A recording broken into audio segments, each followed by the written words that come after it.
Je viens de me réveiller encore avec un rêve, mais cette fois un rêve entre deux, c'est-à-dire avec toutes les bases d'un rêve froid, c'est-à-dire avec une science derrière, mais dans un contexte de rêve chaud avec des acteurs, enfin des personnages et tout ça. Et donc moi j'étais juste un spectateur, j'avais aucune part de conscience, Rachel, dans le rêve. J'étais juste quelqu'un qui regarde un film. Mais putain, c'était super intéressant, waouh! Alors je me suis réveillée, je dis, oh c'est intéressant, c'est intéressant, c'est intéressant, c'est intéressant. Donc du coup, je vais aller chercher le téléphone et je me dis, tiens, pourvu que je me répète un peu quelque chose. J'ai encore un peu des images. J'ai les images de la fin, et donc c'était conclusif la fin. Donc c'était bien parce que j'ai vu tout le film en fait.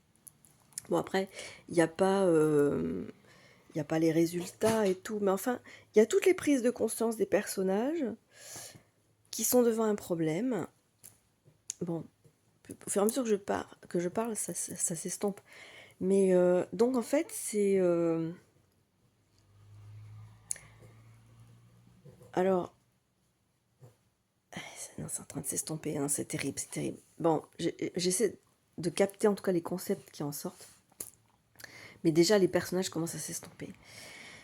Il y avait, ben, on va dire, trois protagonistes, trois hommes, et puis une femme.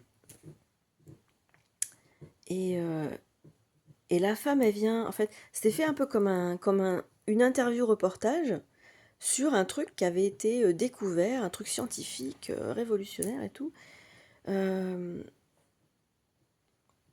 dont je ne saurais vous dire les tenants et aboutissants, en tout cas les objectifs, parce que je sais si c'était expliqué, enfin tout était vachement expliqué dans le reportage.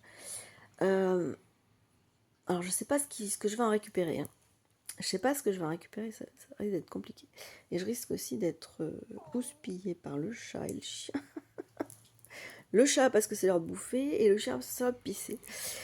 Ouh, ok. Donc je vais me dépêcher un petit peu avant qu'il me tire la patte là. Euh, bon là ils sont gentils. Le chat me tourne le dos tranquille. Le chien il regarde le chat. Tout va bien pour le moment. Ils sont occupés. Euh, donc ah ben voilà. J'ai parlé trop vite. Euh, la chieuse. Euh, oh putain, ça m'énerve. Quand elle dort pas, elle est chiante. Quand elle dort, elle est mignonne, hein, mais après, quand ça se réveille, au secours.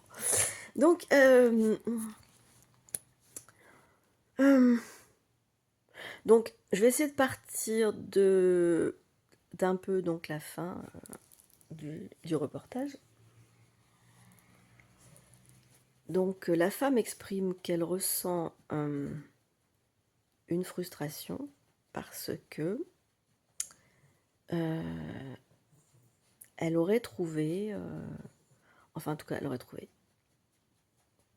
parce qu'on trouve tous en fait, hein, mais elle aurait été l'une des personnes qui aurait trouvé un fait scientifique qu'elle aurait utilisé et dont les résultats étaient vraiment efficaces. Seulement, et c'est ça que je vais avoir du mal à retrouver, seulement elle est accusée a posteriori. Elle est accusée a posteriori d'imposture en fait. D'imposture, alors que sa démarche, elle est démontrée dans tout le reportage par ces trois hommes qui, en fait, ont eux aussi découvert le truc. Alors elle est un peu plus dans la... comment dire, dans le feeling, donc elle a développé son truc et l'efficacité du principe scientifique de manière un petit peu intuitive, donc sans forcément élaborer pourquoi au niveau scientifique. Par contre, les trois hommes qui sont un petit peu plus rationnels, ils ont fait le même travail. Ils en ont pas Par contre, ils en ont pas récolté des fruits financiers un peu comme la femme, euh, un peu comme le faisaient les sorcières qui avaient des solutions médicinales et tout ça. Mais là, c'est vraiment un truc scientifique, un peu pas au niveau de la santé, un truc au niveau. Alors à la fin, on voit un truc de propulsion dans l'espace en fait.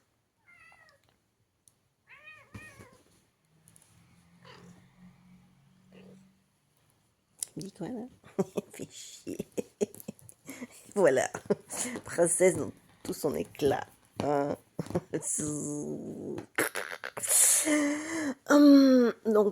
Ouais, donc eux, ils n'ont pas développé un aspect commercial de la chose. Donc ils sont restés 3 scientifiques qui ont compris un principe, etc., etc. Donc le reportage est fait du témoignage des 4 protagonistes. Et donc les 3 hommes s'expriment à leur tour.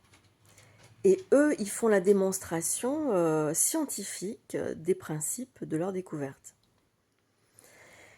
Et c'est là, mais c'était tellement, tellement intéressant, parce que oui, c'était sur la propulsion, et donc tout ce qui permettrait la propulsion, en fait, un peu comme... Il ne s'agissait pas de supraconduction, mais cependant, c'était quand même un peu de même nature, et en tout cas pour les mêmes objectifs, c'est-à-dire économiser de l'énergie dans le déplacement. Donc une super négantropie, quoi, en fait. En fait, c'était, oui, bon, on va dire que c'était ça quand même. Voilà.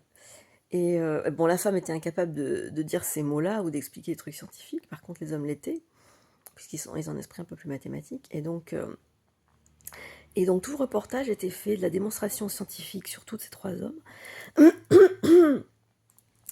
Et je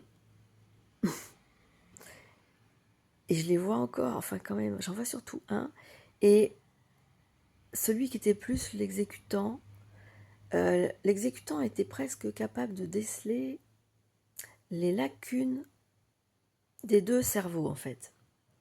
Parce qu'il y avait 2 cerveaux donc, qui faisaient du ping-pong et qui avaient, par effet de translation entre les 2, découvert ce truc et l'avaient déployé. Et donc, il y avait eu un exécutant qui venait là pour vérifier le fait scientifique dans la matière, en fait. Et lui, du coup, il avait un regard un peu plus... Même si c'était pas lui qui avait trouvé les principes, dans leur exécution, il comprenait parfaitement de quoi il s'agissait, parce que c'était quand même un scientifique aussi. Et lui, par contre, il venait voir la faille du développement des scientifiques qui avait été la même faille que la femme. C'est-à-dire que les 3 trouveurs, les 3 trouve-tout, ils avaient fait une erreur dans leur truc, et l'exécutant l'avait découverte, l'erreur. Et donc, il expliquait, voilà pourquoi, parce que lui aussi, il voyait le témoignage de la femme, et il disait, oui, voilà, nous, on a eu le même problème, les 2, là, machin, A et B, dans leur déploiement de la démonstration du principe, ils ont fait cette erreur-là. Alors, je ne me rappelle plus, voilà, l'erreur, parce qu'en fait, il aurait fallu que je me rappelle de la démonstration du principe pour comprendre et me rappeler de l'erreur. Mais quand je regardais le reportage, c'était hyper limpide, hyper logique. J'étais là, waouh, oh putain, c'est trop chouette. Et donc, c'est un peu comme si j'étais sur YouTube, mais sauf que c'était à l'intérieur, quoi. Donc, je regarde ça et je comprenais tout. Mais là, je m'en rappelle pas, parce que c'était quand même... C'est un truc que j'ai jamais vu sur YouTube, hein. C'était... Alors, ça fait penser évidemment à la supraconduction, mais c'était encore un autre truc. Un truc un peu plus à notre niveau actuel, parce que à notre niveau actuel, lambda, la supraconduction, c'est pas trop ce que c'est. On sait même pas que c'est réalisé et qu'on s'en sert au niveau technologique. La plupart des gens, la supraconduction, ils savent pas ce que c'est. Donc c'était quelque chose d'un peu plus acceptable pour le commun des mortels plutôt que la supraconduction. Mais quand même avec les mêmes, presque les mêmes propriétés, puisque c'était donc économiser de l'énergie dans le déplacement. Voilà. Donc,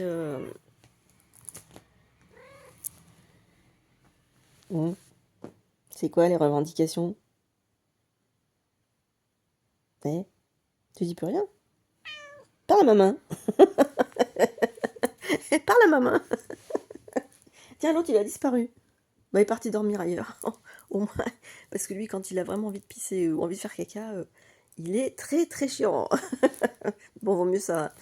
Moi, je préfère qu'on me fasse chier plutôt que je ramasse le reste, quoi. Donc, voilà. Ça va peut-être être un peu tout, parce que comme je me rappelle pas des trucs... Mais bon, c'est bien, parce que j'ai pu poser ça. je vais vous le partager et moi je vais le regarder aussi.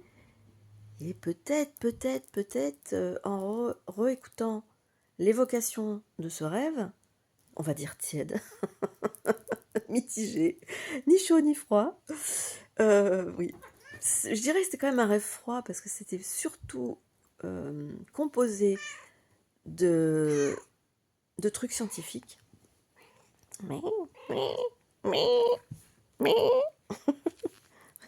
Tu m'agaces. Bon, elle est mignonne, hein. Manquerait plus qu'elle morde. Comme on dit. Quand les gens sont un peu niais, on dit manquerait plus qu'ils mordent. C'est bon, il n'y a pas de danger, quoi. Bon, bref, en tout cas. Bon, ben voilà. Donc, ben, je pense que ça va me permettre de fixer un petit peu cette image-là. Et ça me ferait bien plaisir de retrouver de quoi il s'agit, en l'occurrence. Bon, eh ben oui, je vais aller faire pisser le chien parce que ça, c'est quand même la priorité du matin pour éviter d'avoir du ménage. C'est quand même mieux. Moi aussi, je suis traînée en égotropie. Éviter de faire du ménage inutile. Ah, ça, c'est bien. Ça c'est de la gestion de l'énergie.